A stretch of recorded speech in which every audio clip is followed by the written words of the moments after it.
Hi everyone. हम जब भी संगीत का रियाज़ करते हैं तो हमेशा रियाज़ करते हुए तानपुरा का यूज़ ज़रूर करते हैं।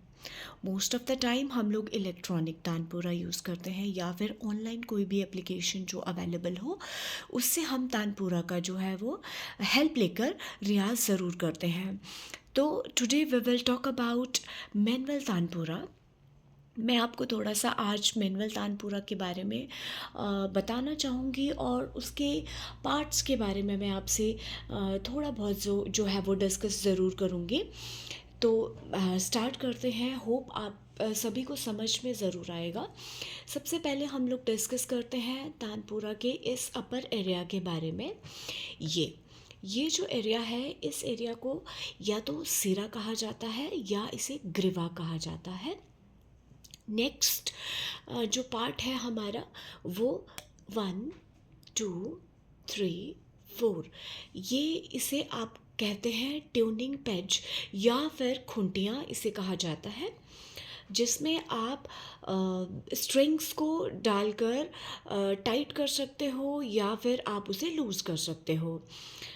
इसके अलावा नेक्स्ट अगर हम यहाँ पर देखें तो इसे कहा जाता है, जहाँ पर आप देख रहे हैं ये सारी स्ट्रिंग्स जो है यहाँ से क्रॉस होके ऊपर खूंटियों तक जा रही है, तो इसे तार गहन या फिर इसे तारदान कहा जाता है। नेक्स्ट आप यहाँ इसे देखोगे, ये दिस वन, इसे अट्टी कहा जाता है या फिर इसे मेरू भी कहते हैं, राइट। अब इसके बाद अगर हम ये लकड़ी का ये हिस्सा देखें, राइट, इसे हम डांट कहते हैं। और इसके ऊपर जो है वो आप देख पा रहे होंगे, ये यहाँ पर पूरे स्ट्रिंग्स हैं। मोस्ट ऑफ द तानपुरा में जो है वो 4 स्ट्रिंग्स रहते हैं, आप ये देख सकते हैं। ये देखिए,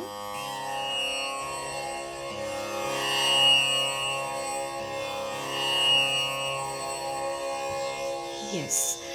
अब हम तानपुरा के इस ऊपर वाले हिस्से की बात करेंगे। तो सबसे पहले हम यहाँ पे डिस्कस करते हैं, ये इसे कहा जाता है घुड़च या फिर इसे कहते हैं ब्रिज, राइट, जिस पे ये जो हमारी स्ट्रिंग्स है इसके ऊपर से होकर जो है वो मेरू तक जाती है। और यहाँ आप देख रहे होंगे, ये देखिए, ये आपको कुछ इस तरीके से मोती दिख रहे हैं, इसे मोती कहा जाता है या फिर इसे मनके कहा जाता है। और तानपुरा का जो ये ऊपर वाला हिस्सा है, ये आप देख सकते हैं, इसे तबली कहा जाता है। और अगर हम तानपुरा का बैक साइड देखें तो ये जो एरिया तानपुरा का है, आई होप आप सभी लोग इसे अच्छे से देख पा रहे होंगे। ये जो एरिया है इसे आप नेक जॉइंट कहेंगे या फिर इसे गुल या गल्लू भी जो है, गुल्लू भी जो है वो कह सकते हैं, गुल्लू, राइट। और ये जो आप हिस्सा देख रहे हैं इसे पतिया कहा जाता है। ये देखिए, ये पतियाँ बनी भी हुई हैं, ये आप देख सकते हैं। और कुछ आपको सबसे नीचे यहाँ पे दिखाई दे रहा है, उसके नीचे ये देखिए, ये बलून शेप में आपको कुछ दिखाई दे रहा है। देखिए, इसे जो है वो तुम्बा कहा जाता है और ये या तो लौकी का बना होता है या फिर ये कद्दू का जो है वो बना होता है। सबसे नीचे आप देखेंगे यहाँ, ये देखिए, इसे जो है वो लंगोट कहा जाता है या फिर इसे गणपति भी जो है वो कहते हैं। तो ये तानपुरा है। और एक मोस्ट इम्पॉर्टेंट चीज़ मैं आपसे डिस्कस करना चाहूँगी। ये आप देख सकते हैं, यहाँ पर मैंने धागों का यूज़ किया है, ये आप देख रहे हैं। मोस्ट ऑफ़ द स्टूडेंट्स मुझे ये चीज़ बोलते हैं या फिर उनकी क्वेरी यही रहती है कि मैम, अगर हम तानपुरा देखते हैं तो हमें नहीं मालूम कि जो धागा है वो कहाँ लगता है, राइट।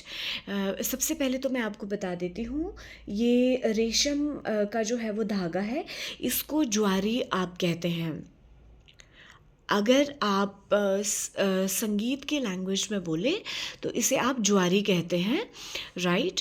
तो ये रेशम का बना होता है। तो बहुत सारे स्टूडेंट का ये क्वेरी रहती है कि मैम इसका तो कोई काम होता नहीं है आई गेस, और इससे मतलब कोई साउंड में कोई इफ़ेक्ट नहीं होता है। तो मैं आपको बता देती हूँ, थोड़ा सा क्लियरिफाई मैं कर देती हूँ। ये ज्वारी जो है वो आपके स्वरों को बहुत ही इम्पैक्टफुल बनाती है। तो जैसे कि ये आप सुन पा रहे हैं, ये देखिए,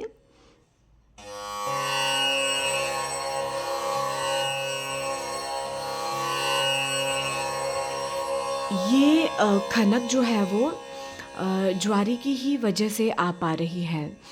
अब अगर हम इसको ज्वारी को हटा देंगे, थोड़ा सा मैं देखिए ट्राई करती हूँ। अगर हम इसे हटा देते हैं, फॉर एग्ज़ाम्पल मैं ये सेकंड स्ट्रिंग से इसको हटा देती हूँ। अब आप इसके साउंड सुनेंगे, और सेकंड,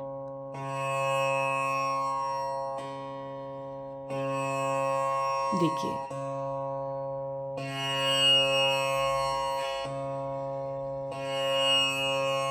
देखिए कितना डिफरेंस जो है वो यहाँ पर साउंड में आता है। अब वहीं स्टूडेंट्स का एक क्वेरी और रहती है कि मैम ये किस चीज़ के लिए जो है वो काम आते हैं। जब भी हम स्ट्रिंग्स को स्वरों पर मिलाते हैं तो मैं आपको बता देती हूँ, इसमें जो 4 स्ट्रिंग्स हैं, सबसे पहली जो स्ट्रिंग है वो मंद्र सप्तक के पंचम पे, मध्यम पे या फिर निषाद पर मिलाई जाती है। ये राग के अकॉर्डिंग मिलाई जाती है। मोस्ट ऑफ द टाइम इसे हम पंचम पर मिलाते हैं, बट किन्हीं रागों में मध्यम बहुत ज़्यादा प्रोमिनेंट होता है, या फिर पंचम स्वर यानी पा वर्जित हो तो वहाँ पर या तानपुरा मध्यम पे यानी म पे, या तानपुरा निषाद यानी नी पे मिलाया जाता है। और जो दूसरी जो ये 2 तारे हैं स्ट्रिंग्स, इन्हें जो है वो मध्य सप्तक के सा पे मिलाया जाता है। इसे जोड़े का तार भी कहा जाता है। सबसे लास्ट वाली जो स्ट्रिंग है इसे खड़ज का तार कहा जाता है। इसे मंद्र सप्तक के सा पे यानी खड़ज पे मिलाया जाता है। और ये देखिए, ये मनका की हम बात कर रहे थे। अब ये मनके का क्या काम है इन स्ट्रिंग्स में, ये क्या हेल्प करता है? तो अगर मैं थोड़ा सा आपको यहाँ पे दिखाऊं, देखिए ये मनका है, मैंने इसको थोड़ा सा उतार दिया तो ये देखिए, ये श्रुति को, स्वरों को ऊपर नीचे जो है वो करने के काम आता है। ये देखिए,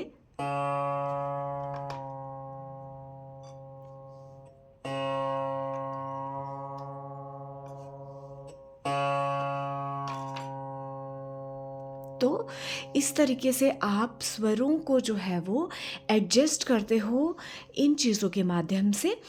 तो आई होप आप समझ पाए होंगे कि आज हम तानपुरा और उसके पार्ट्स के बारे में जो है वो अच्छे से डिस्कस कर पाए होंगे और आपको समझ में आया होगा।